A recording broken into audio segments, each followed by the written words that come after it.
Got a take? Make sure it's a hot one. Take a shot right now. Call or text at 916-339-1140. The Carmichael Dave Show with Jason Ross on Sactown Sports 1140. That was a huge day for us here. Still on. Yes, Sactown Sports 1140.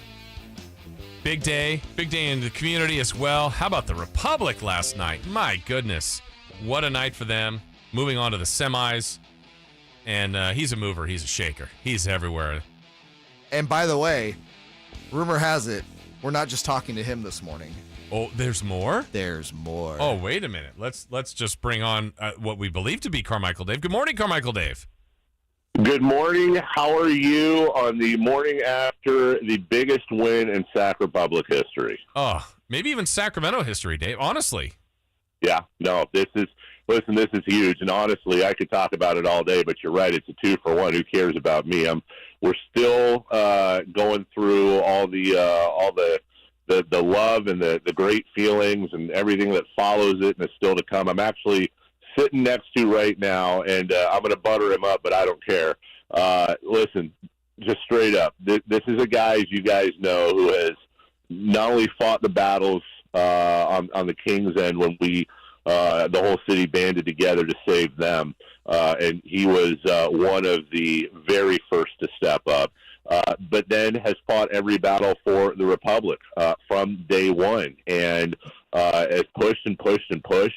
And to see him and Todd Donovan and those players and guys, the legion of Sacramento fans that came down here, to see them so happy, happier than I've ever seen them. It really was a piece of Sacramento in Los Angeles. So without further ado, the owner of the Sacramento Republic, Kevin Nagel. Kevin, it's Jason and Jay on with you. Hey, guys. Good morning to you. It's a great Wednesday morning in L.A. Oh, my goodness. Well, let's go back to last night, Kevin. I mean, so you're there. You're taking this in, as Dave said. I mean, we could see it on the TV, how many Sacramento Republic FC fans were there. It's an honor, I'm sure, for the team to be there, but to win. What was the best highlight, the best moment for you last night in the win?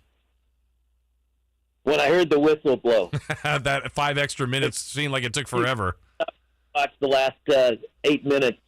You know, what happened is we had to create a firewall because they were coming at us to try to tie it to bring it into overtime. But I wanted to see Sacramento make history. I wanted everybody back at home watch just a magical moment, and we created at least for a couple days. Kevin, real quick, you told me this last night. It started with how many teams, and now there's 4 left? Yeah, there's 103. There were 103 that started. Our bracket, as you guys know today, we'll find out tonight, right, whether we play Omaha or whether we play Kansas City. And then on the other side of the bracket, you have the New York City teams, the New York teams, and then you also have Nashville and Orlando playing. And so, hey, baby, one more. Kevin, and for those that aren't fully aware of what is actually going on and how just prestigious this tournament is that the Republic are playing, can you kind of give the audience an idea of what the U.S. Open Cup means to soccer in the United States, and also just what kind of rarefied air the Republic are in right now by being a semifinalist in it? Yeah, that's a great question. It is by far the most prestigious soccer tournament that we have in the United States. I mean, it's really the most elite. It was started by the Hunts. In fact, the Hunts, they actually, the family, they own the Kansas City team. So I'll play whoever we play, but I'd love to play those guys this next game. It's been around for 106, 107 years. The last USL team to get in the quarterfinals, I think, or semifinals. Actually, Cincinnati was the last year before they moved to MLS. But it is by far the most prestigious cup in the history of the U.S. And you mentioned Omaha or KC could potentially be next. Could the Republic also potentially host that? Did I see that? Yes. Wow. We bid on it, and I hope, I believe that if we end up hosting that, we're going to probably have to see if we can put additional seats. That's awesome.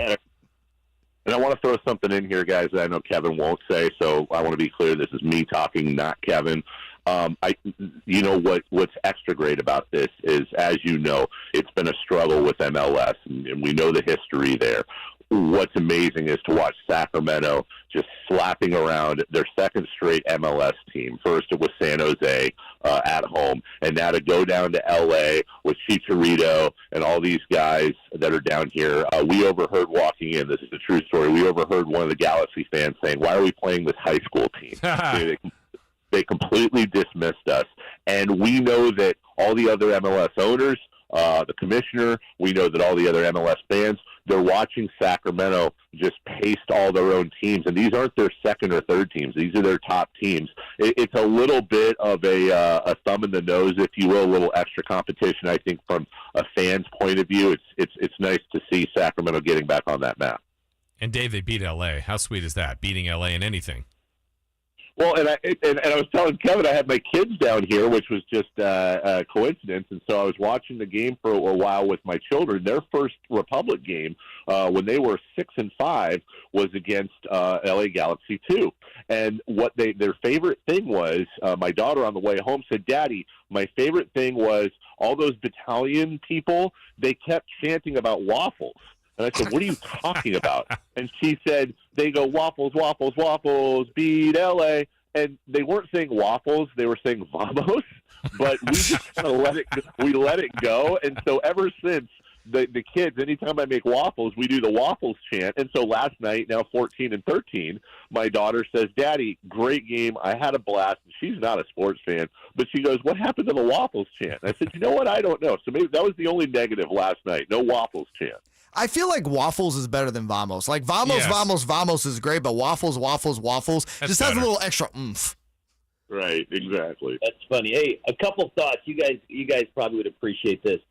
Right after the game, and I shot downstairs because I wanted to go see our players in the locker room. And as we were walking by, wearing our Sac Republic hats and our shirts, our polo shirts, we got stopped by a couple of people who actually they're actually wearing Galaxy clothes, and they said, "Hey, hold on a second, great!" And they pulled up the Galaxy clothes, and underneath they had the Sac Republic. Oh, they said we had to go in disguise so we didn't get anything thrown at us. And it was really pretty cool. Because they were actually LA people, but a really great event. I cannot say this much: the players just were fantastic. I went and spoke to them before game. They were ready. They were ready for this competition. I could feel it that they were ready for a fight on the field, and they did. They came through. I'd say this much. I think Coach Briggs did a great job preparing us for that match. And I mean, what we have to worry about now is getting back to league play on Saturday, because we're playing, and I don't want it to be a trap game where we're so coming off such a large high that you end up underplaying your ability. And the players obviously are showing up and playing well, and that just speaks to the organization as a whole. But, watching the game last night, I thought it was so great to see just how many Republic fans traveled to the game. What does that mean to the guys when they see that you have such a deep and loyal and caring fan base that's going to travel to LA for games like this? Let's be honest, guys, and I'll let Kevin answer this in his own way. But, again, I say this with him right next to me. It starts at the top. I was in that locker room last night, and when Kevin walked in there, you're talking about the owner of the team. We're a family station, but let's just say he was being sprayed with liquid that you had to be 21 in order to consume. Todd Donovan, the GM, the coach, it was like everybody was a player. And we talk about culture a lot in this town. The culture starts at the top, and it works its way down. There's no separation of powers. Obviously, you have owners and management and players, and everybody knows what they do. But there is that family atmosphere, and you could tell in that locker room after the game, yeah, they won. They were in a great mood. But that sense of family, that sense of camaraderie, it starts with culture. That starts with ownership, and that's a lesson that we can all learn from, and it permeates into the fans. And Kevin, we had, of all the sections, correct me if I'm wrong, the most full section last night was that section of Tower Bridge Battalion and those Republic diehards. Oh, no question. I mean, look, we've got a great fan base that travels. And I owe the credit really to Todd and so far. I mean, look, we're still only halfway through the season. We're making a move right now in the league You can see we've got an unbeaten streak right now. I think of about 6-7 games, and at the same time, the way we're playing right now with the Cup. But I really credit those guys. They've done a great job. We've got a great group of players, and I mean, they love the city. They love. You should. A lot of these are players, as you know, that have played for 6 or 7 years in maybe different markets, including MLS and other USL markets, and even the international market. They talk about our Sacramento fan base being extremely special, like they've never seen before. So it's really just fantastic to see it. That's awesome. Well, Kevin, everybody said it was the greatest win when they beat San Jose, now beating LA Galaxy. Let's get greedy. Let's keep going. Let's go for 2 more. I'm ready, baby. Bring it on. That's awesome. Kevin Nagel, Carmichael Dave, thank you guys. Congratulations, and we look forward to seeing you both back here soon. Thanks, guys. Take care. See you, fellas. Thank you, guys. I mean, what a night. Honestly, what a night. No kidding. It just, to hear them describe what it was like down there, like I said, watching the final 10 minutes or so, but certainly the 5 minutes of extra time when you could just... It's anxiety-inducing. It is, because you know, like, especially when you're just waiting for the whistle, and LA had a couple, I mean, nothing like great looks, but I mean, they had it in the offensive third most of that 5 minutes, and you're like, you know, the goalkeeper would get it and like, just get out of here and kick it as far away. Like, you're just trying to buy just exhaust the time. Mm-hmm. And then when that went out, the whistle, and they just went nuts, and they should have. That was awesome. We get to have a parade if they win the U.S. Open Cup, They right? should. We definitely, They should. J Street finally gets a parade. Let's do it. I mean, let's do it. Wow. Thank you to those guys. Thank you to Dave. Thank you to Kevin Nagel for sure. Dave will be back tomorrow. We've got one final segment ahead. What's hot, what's not, and the news to wrap it up. Check out the Golf to Go Hour